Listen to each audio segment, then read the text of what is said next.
guys, today, it's a good day. I've got the Marble Select Crimson Dynamo. I have been waiting for this. I actually forgot I ordered it. It's been so long ago. I ordered it from Hella Dope, and I saw the shipping notice. I was like, oh yeah, I ordered it. I had to tell Ted I actually forgot I ordered this figure. But Crimson Dynamo is a, I don't want to say a favorite villain, but he's up there. You know, he's just fun, and he was solicited right after I got the Marvel Select Titanium Man, which I thought was excellent. I wondered how this was going to scale with Marvel Legends. We're going to find out today. But you know, here's the product. Here's the back of the box. I don't talk much about packaging because this is future garbage to me, but good presentation. Alright, anyway, I'm going to get him out of the box and we'll take a look at him. Just stay tuned, alright? Alright, and here is the Dynamo freed from the packaging. I got some comparisons coming up, so let me go over accessories though. Here is his head, and it looks like he has some swappable faceplates. This is the more classic look faceplate that we all know and love. And this is him using his weapon. He's got several swappable hands, open hands, and fist. Or graspy hands, I should say. He's got his fists on. And using his power hands. Ooh. And I haven't tried the faceplate yet. I'm not seeing how it works, but you know, we'll see how that works. It's pretty freaking rad, I think. You know, overall, I like how he looks. You're gonna see how easy it is to pop the head off. We'll find out right now.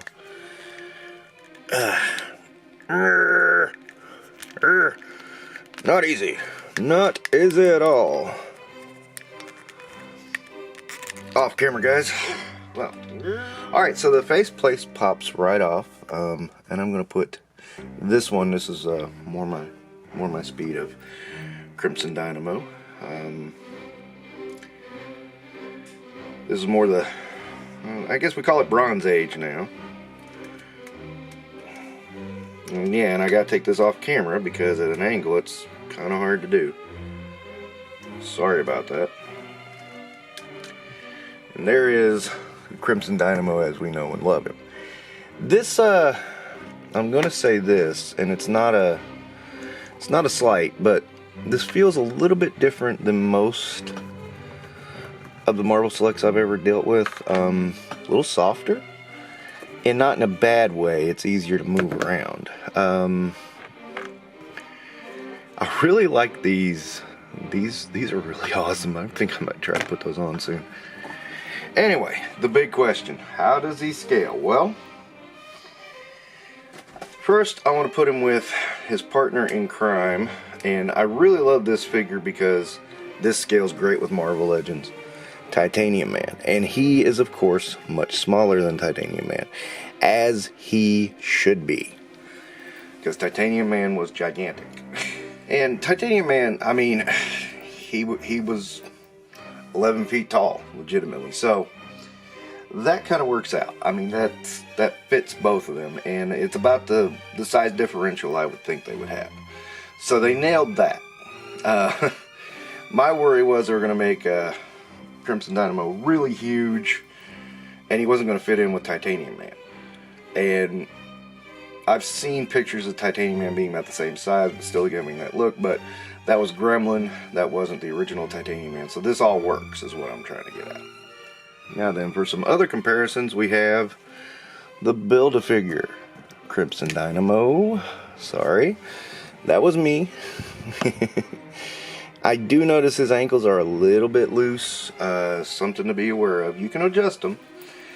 And again, this fits.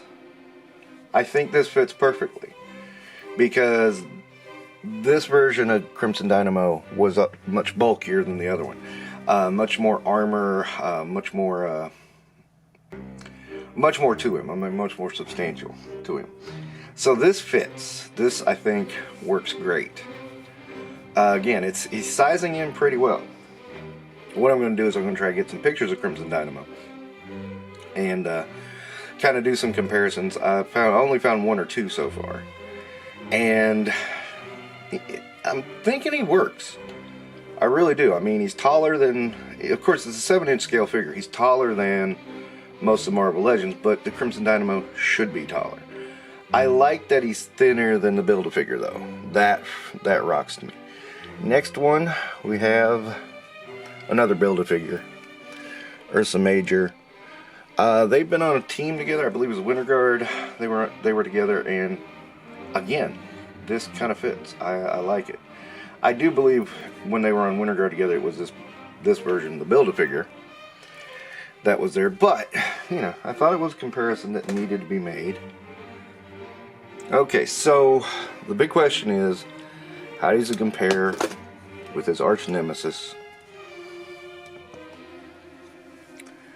Iron Man? Now again, I do think he should be bigger than Iron Man, and he is. So this is all fitting, is what I'm saying. So Crimson Dynamo does work. Just my opinion, I think he works with Marvel Legends. I mean, size of characters can be up to interpretation. I give you that. But with this one, I think I was right on the money. I was hoping this was about where we were getting, and it's just about perfect. So, and the best part is, this is the classic Crimson Dynamo, rather than, you know, the more updated one that Marvel Legends gave us. So of course, one of the things about Marvel Select is the articulation is a little less. You get single jointed arms, and sometimes you got to be careful because sometimes these come around backwards. Doesn't get quite up to 90. Does pose out there pretty good. Kick out, knees. Ankles look pretty darn good. So that works. Got a lot of movement in the head. I know I don't do that very often, but for this figure I thought it was needed, because you know, you need to know what you're giving up. And here's the thing with Marvel Select that I find is really cool, is you're getting, yes, I'm swapping the hands out. And here's the thing with Marvel Select that I find. I mean, when you get a Marvel Select, you're getting unique. I mean, this is all unique sculpt. And aren't they suffering the Disney tax? Just like Marvel, just like Hasbro, I mean. So, a lot of people blame the Disney tax on the high price on these things, but I'm like, on the Marvel Legends, but I'm like, these guys have not raised their prices in a long time. I mean, they've been at the same price for a long time, delivering original sculpt, and I mean, they come out looking fantastic. Yes, a bit more limited articulation, but a bigger scale too. And it's like, you know, do people not see this when, you know, they talk about those things? I often am really surprised at some of the lengths people will go to defend Hasbro. I mean, really, it's unreal to me. Now, am I trying to down Hasbro? No, not necessarily. I am trying to say something, though, is that I don't think Hasbro is very honest with us. And I don't think, and you know, I think this is a prime example of what I'm talking about. Is he perfect? I mean, I won't say perfect, but he's about as good of a version of Crimson Dynamo as we're going to get. I do like the faceplate with the beam coming out. That's pretty unique. I love this. I love this. This is just freaking awesome. And, you know, again, you know, the only figure I've ever had a problem with out of Marvel Select is the Apocalypse. It seems like I got to heat him up every time I'm moving.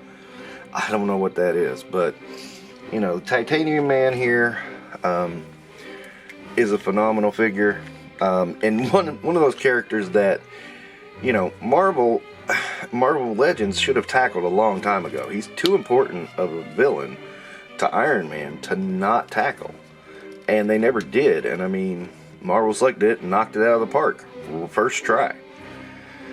Why haven't Marvel Legends tackled this version of the Dynamo?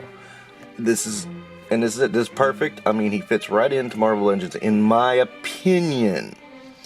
Now, I know some people are going to say, well, Crimson Dynamo ain't actually that tall. Well, he's not small either. He is a weird, unique character that had some artist's opinion put in there, and that's fine. I'm not against that, but you have to keep that in mind.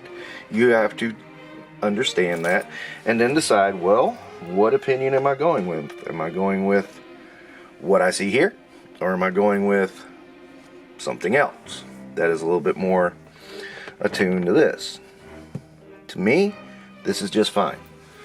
Dynamo, I always remember Dynamo being bigger, and like I said, I will get some pictures and try to show you where I thought Dynamo was bigger than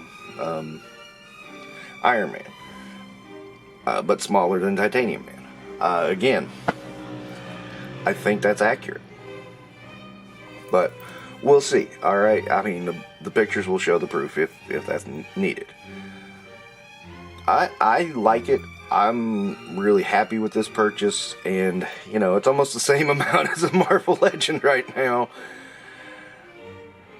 I can't see the argument against this at this point. I remember used to be the argument was these guys were so expensive, and they were so expensive because at the time Marvel Legends were going for around anywhere from 18 to 15, and I think they eventually went to 20, and now they're 25. And Marvel Select, much cheaper, were much more expensive. Now they're almost the same, and it's like, really? I mean, yeah, you're not getting anything more with Marvel Legends at this point, and the prices are still going up. So that's my thought. Marvel Select always kills bigger characters. That's why I go with them for the bigger characters. And I think the company should lean into that a little bit more. Now, I've heard statements said why Marvel Select doesn't lean into, why they don't lean into doing bigger characters. I don't necessarily agree, but at the same time, I'm not going to argue the point. I'm just going to enjoy what I enjoy. This one, I'm going to keep this nearby always, just in case I want to use it, because this is rad. This faceplate is rad, and I like that they had the option to change the faceplate. That's pretty cool. Okay, this is a. I don't want to tell you how rough this video actually was, because I had stuff falling off my shelves. Shit. I had stuff all over behind me, and I was tripping over it, but I'm really glad I got Crimson Dynamo. He's a really awesome figure. There he is. Alright, YouTube stuffs, do it. Come on. Help the channel grow, and don't forget to come back next time, y'all. Thank you. Have a good day.